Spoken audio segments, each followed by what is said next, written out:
Hai semuanya, kembali lagi bersama aku.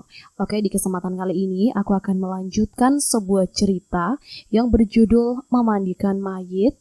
Cerita yang ditulis oleh Ratna Dewi Lestari. Tidak usah pakai lama, langsung saja kita lanjutkan ceritanya.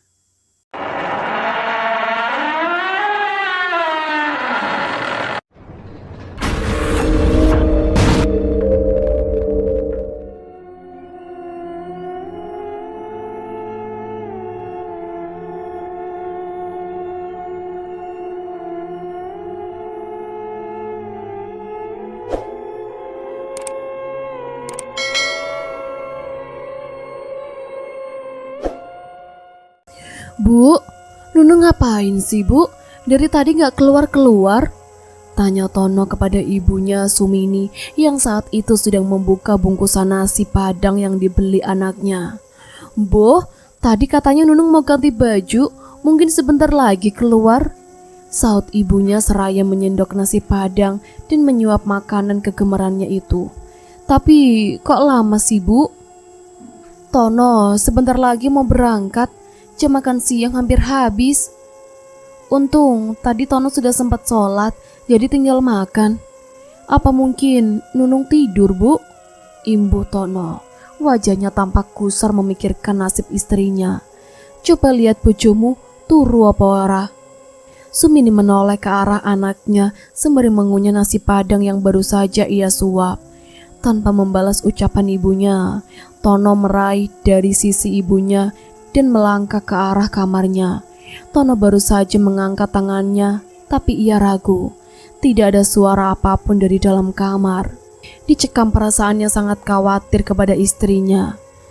Tono begitu saja menekan genggam pintu yang ternyata tidak terkunci. Dengan cepat, Tono mendorong pintu itu dan matanya mengedar seketika, sedikit menyipit karena suasana kamar yang remang-remang dan minim cahaya. Tumben jendela tidak dibuka, lirih Tono saat ia mendapati kamarnya yang gelap karena jendela yang tidak dibuka. Tono terdiam di depan pintu sembari matanya mengedar mencari istrinya. Kosong. Di mana Nunung? Kata ibu, Nunung di kamar. Gumamnya seorang diri. Tentu Tono tidak menyadari jika belahan jiwanya itu kini sedang terbaring di lantai, pingsan. Karena tadi melihat siluet wajah dengan mulut menganga berbentuk seperti asap menyergap wajahnya. Nunung shock dan langsung tak sadar saat itu juga. Tono bermaksud untuk membuka jendela. Ia merasa hawa kamarnya itu berbeda dari biasanya. Saat ia baru saja mengangkat kakinya, tiba-tiba kakinya seperti menendang benda lunak. Tono lalu menjatuhkan pandangannya ke arah kakinya dan seketika mata itu membeliak. Tak percaya dengan apa yang ia lihat saat itu. Nunung! Teriaknya dengan suara menggelegar hingga membuat ibunya yang saat itu sedang asik menyantap nasi bungkusnya langsung menyemburkan makanan yang belum sempat masuk ke kerongkongannya. Kaget dengan suara Tono. Orang tua itu langsung beranjak dan melangkah tergesa ke arah kamar menantunya. Apa toh Ton? Kok teriak-teriak? Tanya Sumini saat tiba-tiba di ambang pintu. Tono yang baru saja selesai mengangkat Nunung ke atas ranjang langsung menoleh ke arah ibunya. Nunung pingsan bu, padahal tadi pagi sehat, ini juga badannya gak panas. Keluh Tono. Ia memindai tatapannya ke wajah Nunung, khawatir. Tangannya memijit-mijit pergelangan tangan istrinya, berharap istrinya itu segera bangun. Sumini tak lantas menjawab. Mata mengitari sekitar kamar dan mengeram. Metu, wes ditolongin, malah ngerusuhi. Ucapnya dengan suara bergetar dan tangannya yang menunjuk ke arah sudut. Bu, jantung Tono bergemuruh saat mendengar suara ibunya. Ia menatap nanar ibunya yang saat itu berdiri dengan gaya menantang, menatap ke arah sudut atas kamarnya. Menengi roh Ton, iki urusan ibu. Mata Sumini tak sekalipun mengerjap. Dadanya bergemuruh kencang menatap sosok tak kasat mata yang kini menempel di langit-langit sudut kamar anaknya. Makhluk telanjang dengan tangan dan kaki menempel di langit-langit itu menyeringai. menunjukkan bagian kewanitaannya yang mengucurkan darah.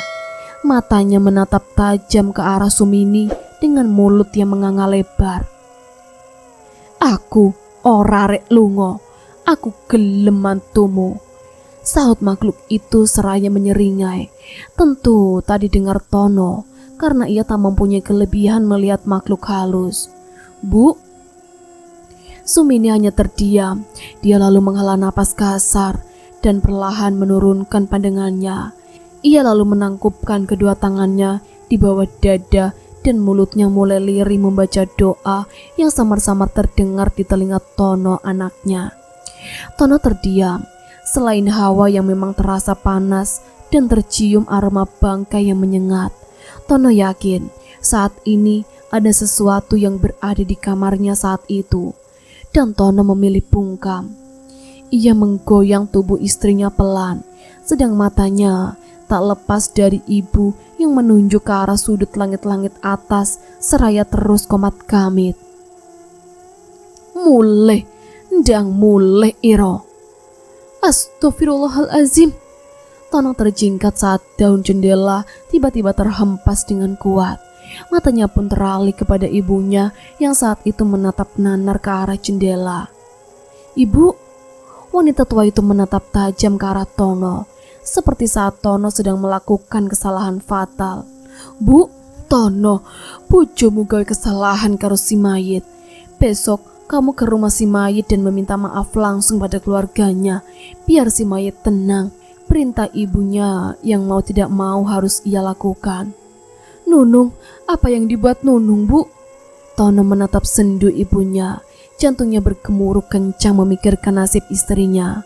Wanita tua itu mengembuskan napas kasar. "Ibu rasa semua berasal dari ucapan istrimu. Nunung tidak mampu menjaga lisannya dan sembarangan berbicara tentang aib si mayit. Itulah yang menjadikan arwah si mayit murka."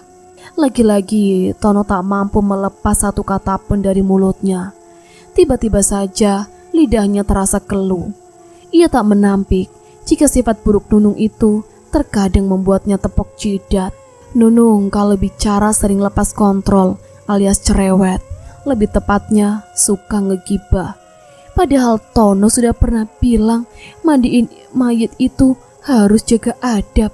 Jangan membicarakan aib mayit apapun itu. Suara Tono terdengar lirih. Jika memang Nunung seperti yang ibu katakan, sudah pasti ia akan sangat kecewa. Sebagai seorang suami, ia merasa sudah melakukan tugasnya dengan baik, mewanti-wanti istrinya agar jangan sampai salah melangkah. Ini yang ia takuti saat hal buruk terjadi pada istri tercintanya. Tono dan ibu sontak terdiam saat tubuh Nunung bergerak. Mereka lalu sama-sama menatap ke arah Nunung yang terduduk dan memegang kepalanya. Matanya mengerjap dan menatap suaminya yang duduk di sampingnya. "Mas, kenapa Mas?" "Ibu mau bicara sama kamu, Nung, penting." Tiba-tiba saja suara ibu terdengar menggelegar. Nunung melebarkan kelopak mata. Heran, apa yang sudah ia perbuat hingga membuat mertuanya itu murka. Wanita itu keluar dari dalam kamar. Nunung menatap ke arah suaminya yang saat itu tampak lesu dan wajahnya gusar. Mas?" Nunung hendak meraih tangan suaminya, tapi laki-laki itu malah berdiri dan beranjak dari sisinya. Wajah Nunung berubah pias. Dengan kepala yang masih pusing, Nunung pun memaksakan diri untuk berdiri, mengikuti ibu mertua dan suaminya ke ruang tamu. Saat berada di ruang tamu, wanita tua itu bersidekap dan menatap tajam ke arah Nunung. Nunung menunduk menghindari tatapan mata mertuanya itu. "Nung, siang ini juga kamu cepat minta maaf sama keluarga mayit tadi.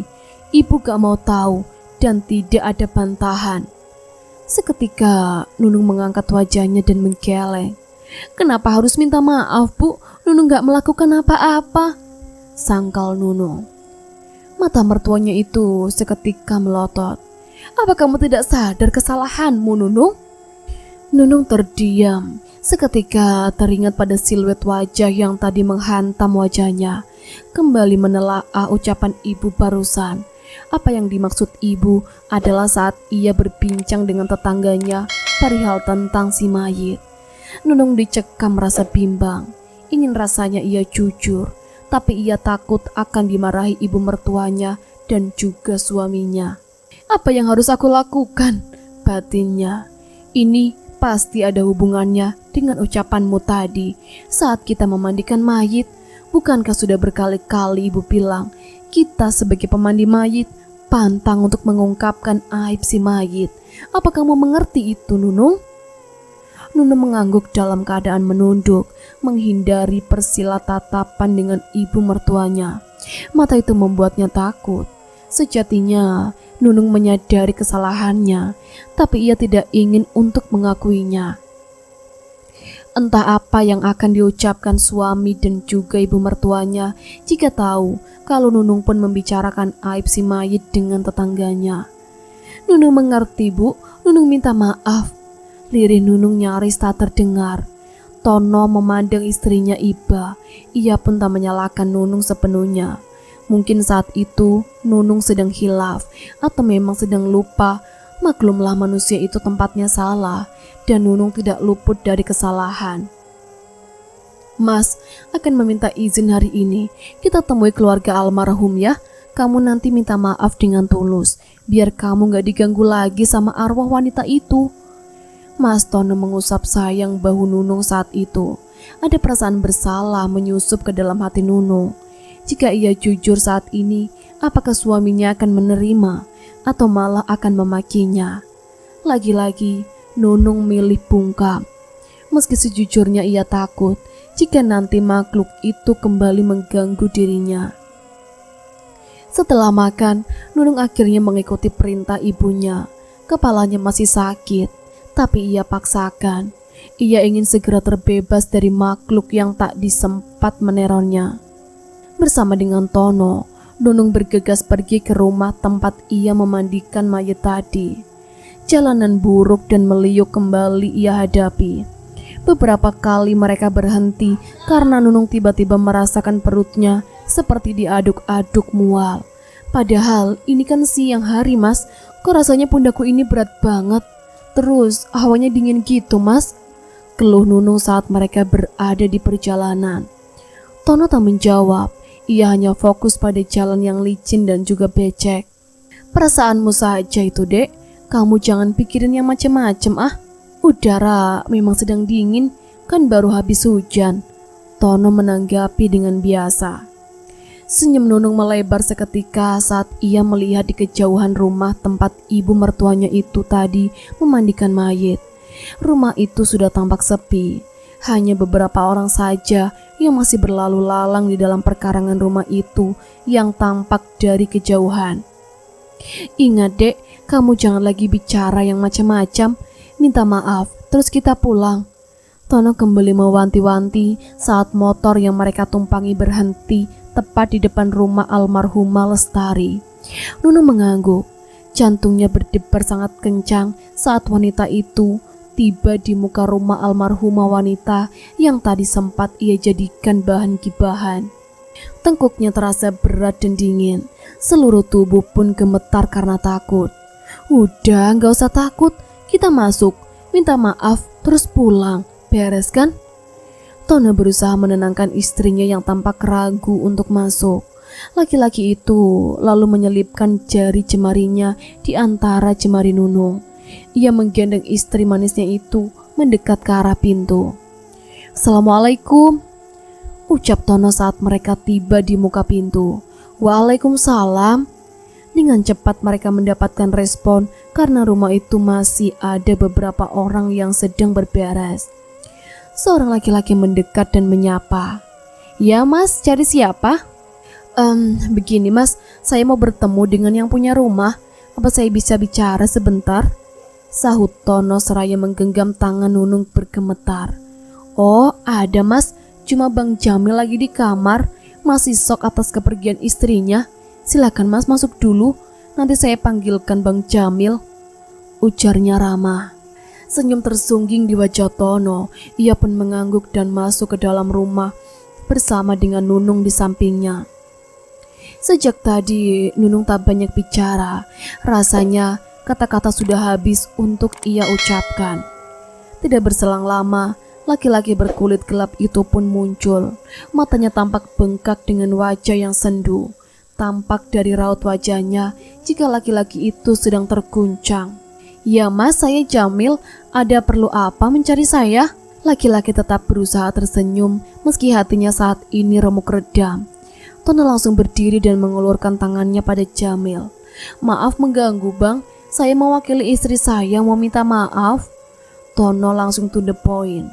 Laki-laki itu mengernyitkan dahi dan menatap Tono dan Nunung bergantian saat tangannya terlepas dari tangan Tono.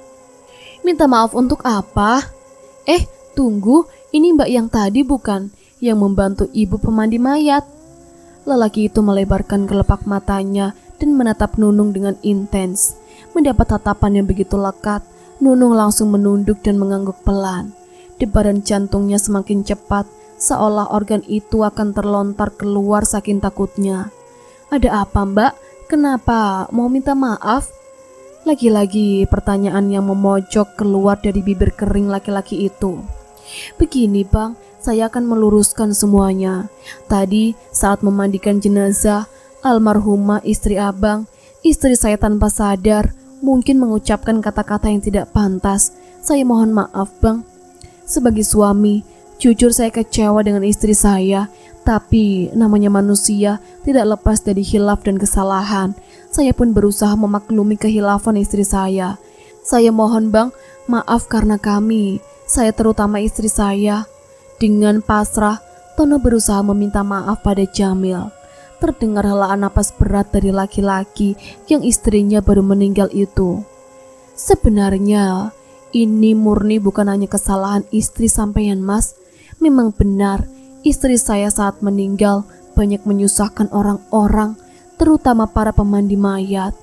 Saya tidak menyalahkan jika istri mas heran dengan keadaan istri saya, dan saya memaafkan itu semua.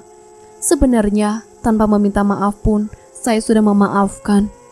Laki-laki itu terlihat legowo dan senyum ketir lagi-lagi terulas di bibirnya. Seketika Nunung mengangkat wajahnya. Ia benar-benar terenyuh melihat ketegaran laki-laki itu. Begitu juga dengan Tono suaminya. Mereka pun akhirnya berpamitan karena merasa masalah mereka sudah selesai. Nunung dapat bernafas lega, meskipun sebenarnya hatinya saat ini masih ragu. Apakah makhluk itu nanti benar-benar pergi atau kembali mengganggunya? Di perjalanan pulang, Nunung merasakan tubuhnya sudah kembali seperti sedia kala, ringan dan tanpa beban. Ia memeluk tubuh suaminya dengan erat, senyum pun tersungging di bibir tebalnya. "Alhamdulillah mas, makasih ya mas sudah mau menemani adik minta maaf." Lain kali jaga omongan yo, jangan begitu lagi." "Iya mas, janji."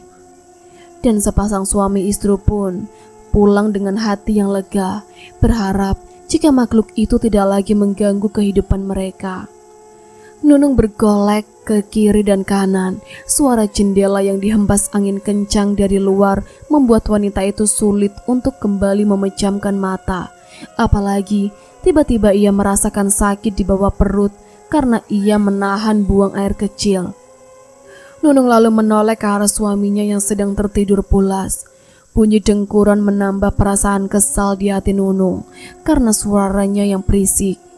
Ia menggoyang-goyangkan tubuh suaminya, tapi laki-laki itu tak juga membuka mata. Nunung yang sudah tidak tahan keluar dari kamar dan mencari senter di lemari dapur. Tangannya mulai bergerilya dan menemukan senter di rak paling atas. Nunung yang kesulitan berjinjit berusaha mencapai senter. Di saat itulah ia merasakan ada seseorang di balik tubuhnya saat Nunung menoleh.